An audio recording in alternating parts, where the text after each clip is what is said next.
Bonjour à tous. Quand on étudie la mécanique des fluides dans les premiers cycles universitaires, on fait en général l'hypothèse que les écoulements sont laminaires et stationnaires. En réalité, la quasi-totalité des écoulements qui nous entourent sont turbulents. Nous allons voir aujourd'hui comment les écoulements deviennent turbulents. Intéressons-nous à l'écoulement de Taylor-Couette qui a lieu dans l'entrefer entre deux cylindres coaxiaux. Les cylindres peuvent tourner autour de leur axe à des vitesses indépendantes l'une de l'autre. Pour étudier ce système, on fait en général plusieurs hypothèses simplificatrices. Les cylindres tournant à vitesse constante, on cherche des solutions stationnaires, indépendantes du temps. Si l'entrefer entre les cylindres est suffisamment petit devant leur hauteur, on va pouvoir considérer que les cylindres sont infinis et que l'écoulement est invariant selon la direction verticale. Enfin, du fait de l'invariance par rotation, on va considérer que l'écoulement est indépendant de θ et qu'il n'a pas de composante radiale. Le champ de vitesse recherché n'est donc porté que par Eθ et ne dépend que de R. Les trajectoires des particules fluides seront donc de simples cercles centrés sur l'axe de rotation des cylindres. Le profil de vitesse recherché sera celui d'un cisaillement simple entre la vitesse du cylindre intérieur et la vitesse du cylindre extérieur. Faisons l'expérience. Notre dispositif de Taylor-Couette a un très grand rapport d'aspect. L'entrefer entre les cylindres est de 6 mm, leur hauteur est 100 fois plus grande. Dans notre cas, seul le cylindre intérieur peut tourner. L'expérience est remplie d'un mélange d'eau et de glycérol dont la viscosité est 15 fois supérieure à celle de l'eau. On ajoute en plus dans le fluide des plaquettes micrométriques qui vont permettre de visualiser les structures de l'écoulement. Mettons en route le cylindre à basse vitesse. Nous nous attendons à observer l'écoulement laminaire de cisaillement pur. Pour celui-ci, je vous rappelle que les trajectoires du fluide sont des cercles, et donc on ne doit pas observer de structure. Augmentons progressivement la vitesse.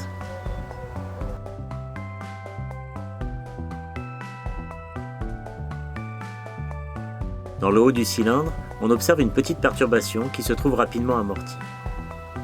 Continuons à augmenter la vitesse.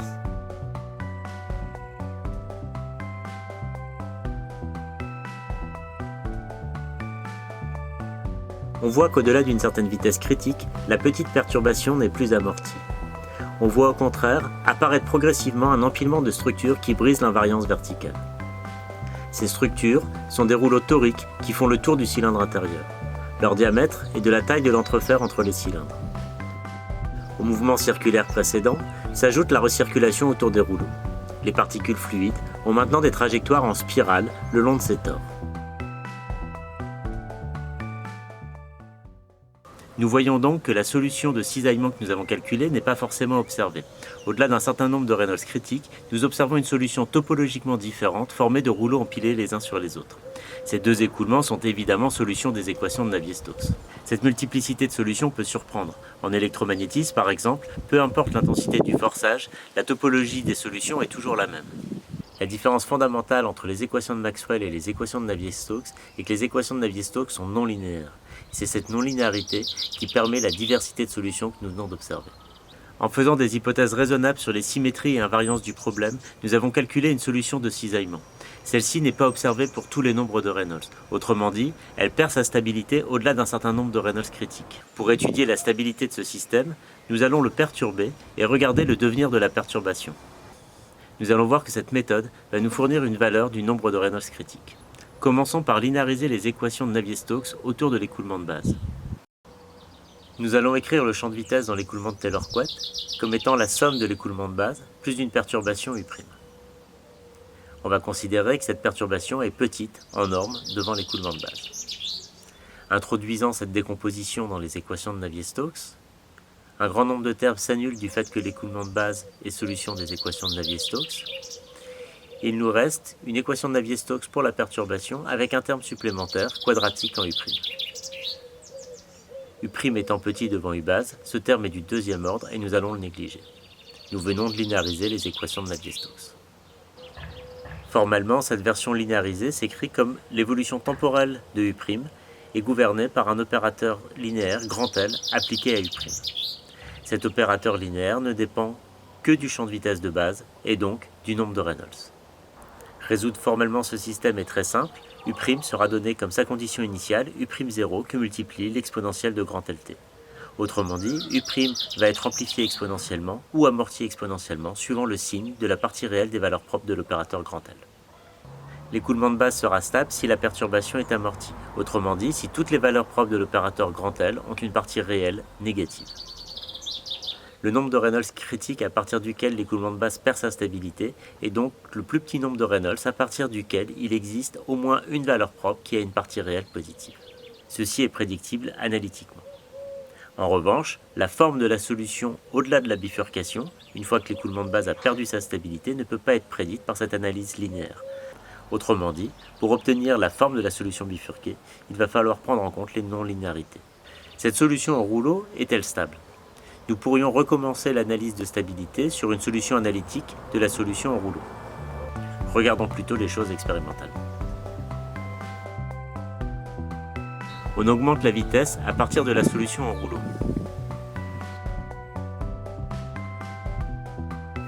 On vient de rompre l'invariance en θ et on voit apparaître une nouvelle bifurcation qui fait émerger un nouvel état stable qui est l'état rouleau modulé azimutalement, l'état précédent perdant sa stabilité.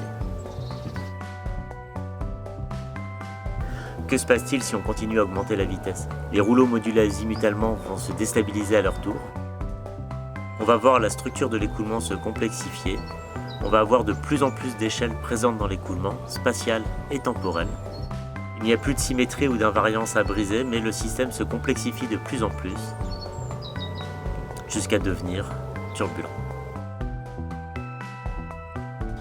L'état le plus complexe que nous sommes capables d'obtenir ici avec le moteur dont nous disposons est un état turbulent, construit sur des rouleaux, similaires aux rouleaux laminaires que nous avions au départ, mais cette fois-ci turbulents. Si on pouvait encore augmenter la vitesse ou diminuer la viscosité du fluide, on arriverait à un état qui serait turbulent de façon homogène. Si nous cherchons à résumer ce que nous avons vu sur un diagramme simple, nous allons tracer un diagramme de bifurcation. Un diagramme de bifurcation se trace en portant un paramètre d'ordre en fonction d'un paramètre de contrôle. Le paramètre de contrôle, c'est le paramètre sur lequel nous sommes capables d'agir. Ici, le nombre de Reynolds. J'aurais pu mettre le nombre de Taylor, mettons le nombre de Reynolds. En ordonnée, pour le paramètre d'ordre, il va nous falloir choisir une grandeur qui est nulle dans l'état de base et non nulle au-delà de la bifurcation. On peut prendre la norme de VR ou la norme de VZ qui est effectivement nulle pour l'écoulement de cisaillement pur que nous avons calculé tout à l'heure et qui est non nulle dès lors que les rouleaux apparaissent. En dessous du nombre de Reynolds critique, l'écoulement de base est stable. Au-delà de ce nombre de Reynolds critique, il perd sa stabilité, je vais le représenter en pointillé, et une nouvelle solution apparaît qui brise l'invariance selon Z. Ici, nous pouvons être surpris. Nous avons un système d'équations et un forçage qui possède un certain nombre de symétries, et la solution que nous observons ne respecte pas ces symétries. Jusqu'à maintenant, en physique, nous sommes toujours partis des symétries du problème pour chercher une solution qui respectait les symétries de ce problème. Vous voyez ici, du fait des non-linéarités, les solutions ne respectent pas forcément les symétries du problème. Pour lever ce paradoxe, nous allons considérer une autre instabilité qui est l'instabilité de flambement d'une poutre. Considérons cette poutre symétrique sur laquelle nous appliquons une certaine force. Si la force est suffisamment faible, la solution que nous observons est la solution poutre droite qui respecte les symétries et de la poutre et du forçage. Au-delà d'une certaine force critique, on sait que la poutre flambe d'un côté ou de l'autre, rompant la symétrie du système. En dessous de la force critique, le système admet une solution stable qui respecte les symétries du problème. Au-delà, cette solution perd sa stabilité au profit de deux nouvelles solutions qui chacune brisent les symétries du problème, mais qui sont, l'une et l'autre, symétriques par rapport à l'axe de symétrie du problème. En effet, si nous réalisons un grand nombre de fois l'expérience, la poutre flambera tantôt à droite, tantôt à gauche, de façon équiprobable si le système est effectivement symétrique. Les symétries sont donc restaurées statistiquement. Pour le système de Taylor-Couette, la solution qui restaure la symétrie du problème est la solution en rouleau avec tous les rouleaux qui tournent en sens inverse. Aux deux premières bifurcations, les invariances verticales et azimutales ont été brisées. À la troisième bifurcation, il n'y a plus d'invariance à briser, mais le système va se complexifier à la fois spatialement et temporellement. On va ensuite assister à une cascade de bifurcations de plus en plus rapprochées qui vont conduire in fine à un état complètement turbulent.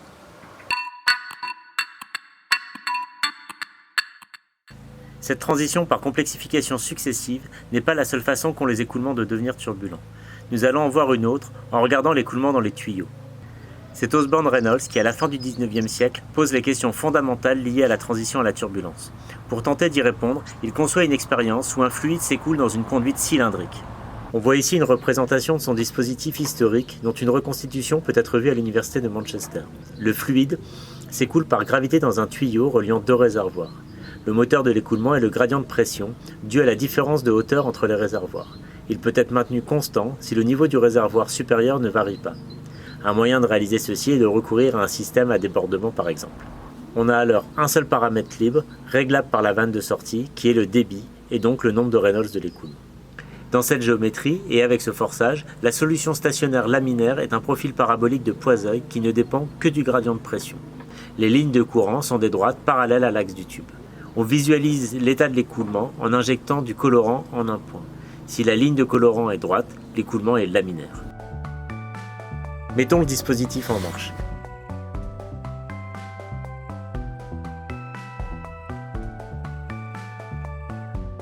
Après réglage du débit à une valeur constante bien choisie, on observe un écoulement qui est laminaire à gauche. En revanche, à droite, on observe un mélange parfait du colorant. Ceci trahit l'état turbulent du système. La transition que nous venons d'observer est bien différente de celle que nous avons étudiée dans le dispositif de Taylor-Couette.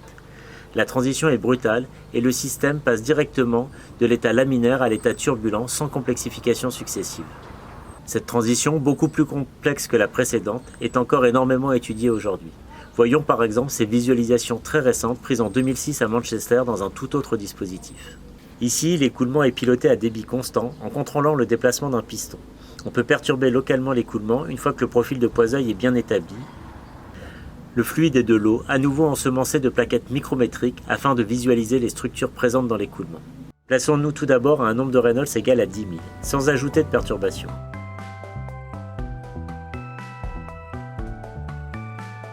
On voit un écoulement laminaire ne présentant aucune structure.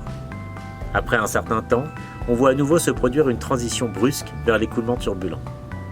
Aucune perturbation n'ayant été déclenchée, la transition est spontanée. Voyons une seconde vidéo dans le même dispositif. Cette fois-ci, le nombre de Reynolds est fixé à 1700.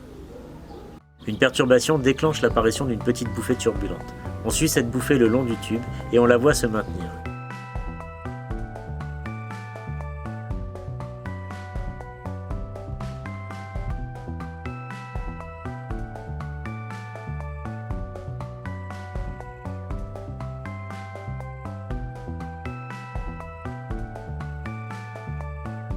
L'écoulement est donc à la fois turbulent, au niveau de la bouffée, et laminaire, partout ailleurs.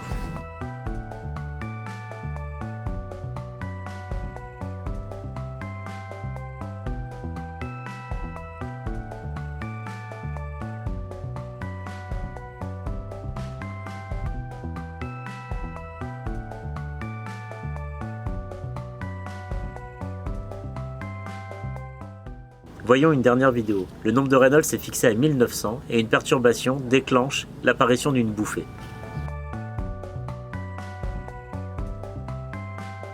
On peut à nouveau suivre cette bouffée.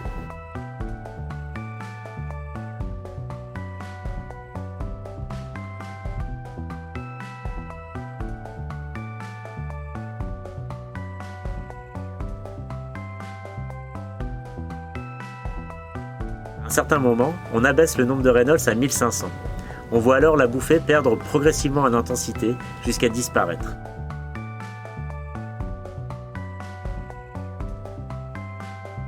Le seuil de survie de la turbulence doit donc se trouver entre 1700, où on pouvait suivre la bouffée turbulente du début à la fin du tuyau, et 1500, où on l'a vu mourir progressivement. Regroupons ces observations sur un diagramme de bifurcation. On utilise naturellement le nombre de Reynolds comme paramètre de contrôle, et en paramètre d'ordre, on pourrait à nouveau prendre la norme de la composante de vitesse radiale ou azimutale, qui sont nulles dans l'état de base, mais évidemment non nulles quand l'écoulement est turbulent. Au nombre de Reynolds critique, l'état de base, l'écoulement parabolique de Poiseuille, perd sa stabilité et l'écoulement devient turbulent. Cette fois, la nouvelle solution n'est pas connectée à l'état de base comme précédemment, mais à distance finie. Nous avons vu que les états laminaires et turbulents pouvaient coexister. Il existe donc un deuxième nombre de Reynolds critique, plus bas que le premier. Entre ces deux valeurs, l'état turbulent et laminaire sont tous les deux stables. Dans cette zone de coexistence, l'état observé dépend donc de l'histoire du système. Si on arrive des hauts nombres de Reynolds, l'écoulement va rester turbulent, même partiellement, jusqu'à Rg. C'est ce que nous avons vu en abaissant le nombre de Reynolds de 1900 à 1500 dans l'expérience. Si on arrive des bas nombres de Reynolds et qu'on perturbe le système, deux scénarios sont envisageables. Si la perturbation est assez forte, le système va devenir localement turbulent, ce sont les bouffées que nous avons suivies dans l'expérience. Si la perturbation est trop faible, elle sera amortie et l'écoulement va relaminariser. L'amplitude minimale qu'il faut donner à la perturbation pour permettre le maintien de la turbulence va évidemment décroître avec le nombre de Reynolds. Si on réalise comme précédemment l'analyse de stabilité de l'écoulement de base, l'écoulement parabolique de Poiseuille, on trouve que celui-ci est stable pour tous les nombres de Reynolds. Autrement dit, qu'on ne devrait pas observer de turbulence dans cet écoulement. Cependant, nous avons vu de la turbulence apparaître, et ce à des nombres de Reynolds très modérés. On voit que l'écoulement en conduite, très présent dans les applications humaines, mais aussi l'écoulement de couche limite, l'écoulement de Taylor-Couette quand les deux cylindres sont en rotation, deviennent turbulents de la même façon. Ils sont linéairement stables, ne devraient jamais être turbulents, mais pourtant on y observe de la turbulence coexister avec l'état laminaire à des valeurs très modérées du nombre de Reynolds. On a vu de plus qu'ils étaient sensibles à des perturbations d'amplitude finie et que l'état du système dépendait très fortement de son histoire. Ces systèmes, malgré leur omniprésence dans les applications humaines, échappent aux analyses théoriques. C'est ce qui fait leur richesse, c'est ce qui fait leur complexité. C'est ce qui explique aussi que 130 ans après que Reynolds ait formulé ses questions sur la turbulence, 130 ans après qu'il ait apporté les premières réponses, ces écoulements demeurent un sujet très actif de recherche.